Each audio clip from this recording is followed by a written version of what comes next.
people, welcome to Bluukjazzdance. One of the things I love what's happening at the moment, the dancer has been asked to tell the story.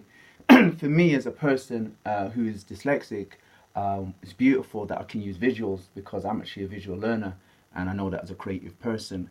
And one of the things I want to share with people, I use the umbrella symbolically to signify basically protecting oneself. That's used in the legal terms.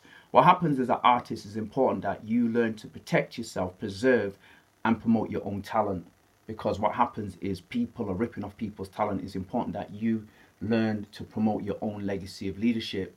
From 1972, the irony of my situation, people, I used to keep my own journals from 1972 because I had an academic coach, actually, private coach. And I used to document everything I used to do. And it basically was a scrapbook, it was a memory book. And one of the key things, it came to be a legacy of leadership book, which changed my life. And that's what I'm doing at the moment, to promote myself in a bigger, bolder, better way. And what happens is, as an individual, promote myself in a bigger, bolder, better way is, it took me back to go into higher education. When you got talent, there's only so far you can go. So what happens if you want it to be sustainable, which is a new thing they're talking about, is, for example, I was a vocational arts administrator, vocational special cultural events manager, vocational professional dancer of grassroots dances and mainstream dances, do you understand? But I had no qualifications. And my academic coach identified to me, look, you can break your leg tomorrow. You won't be able to use your experience. So it makes no sense. You have to, so what happens, one of the things you're supposed to protect yourself, you protect yourself by underpinning your talent by some form of award, some form of qualification, so you can use it.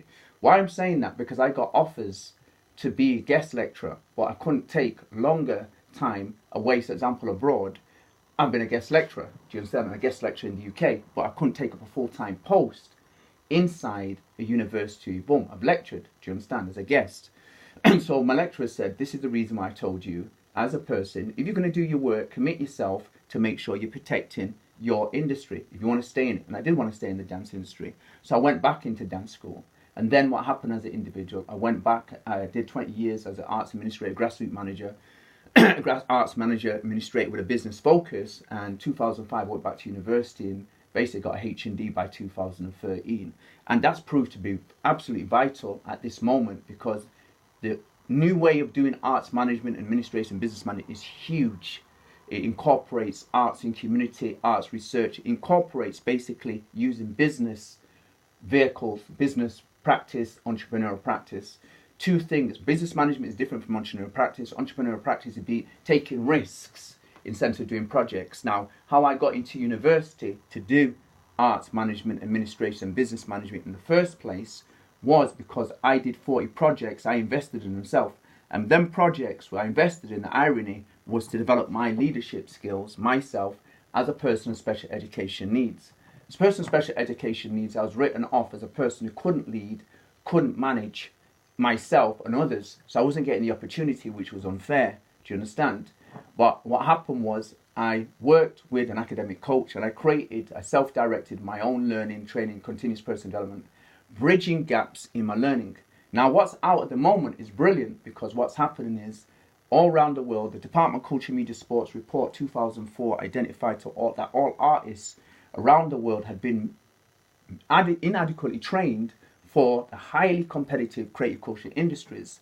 They didn't have business skills, management skills, and they didn't have entrepreneurial skills, and they needed them because they're the ABC to be staying on the business. The artists were getting low pay, the artists were working under bad working conditions, etc.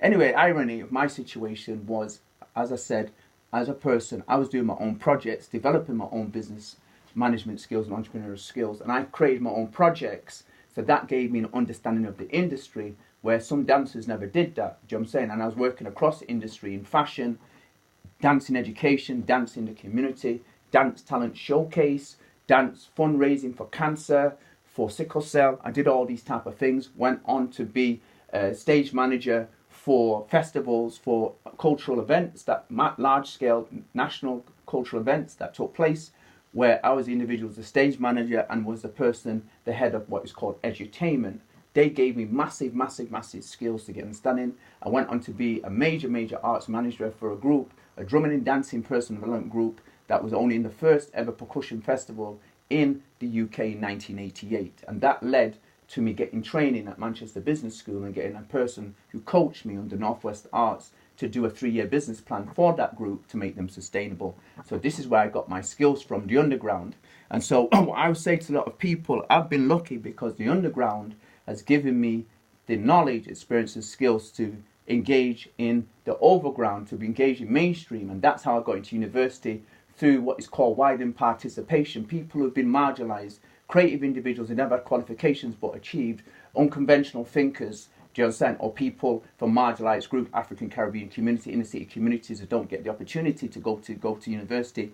I got through that way and I got into university. A lot of people didn't believe that I could get in. I believed because I did a lot of research around the opportunities that are existing for people with disabilities. And the irony, when I got into university, I discovered I had dyslexia. Anyway, cut long story short, I'm trying to tell people it's important to protect your talent, preserve your talent, promote your talent, because if you do that, they'll give you opportunities for you to do what I did. I won an exceptional award at Oxford Brookes University, only student to win it in 2007, for 2 years exceptional entrepreneurial training. That came off the back of 250 words, most importantly, a promo video that I created for my own company, just doing it, boom, reflected that I had knowledge, experience and skills. Because visuals show 1.3 million words. Photographs in advertising, 10,000 words. A picture, a visual picture, artist picture of yourself is 1,000 words. Testimonials, huge. So you don't know the significance. That's why it's important to protect them, because you can use them for your career and wider careers. You could go into areas you never believe. You can become a guest lecturer at a college, yeah, around the world if you wanted to, as a job. You don't necessarily have to get a full-time job, but you could get that as an individual and then work to develop qualifications over many years. Bluukjazzdance out. Take it easy.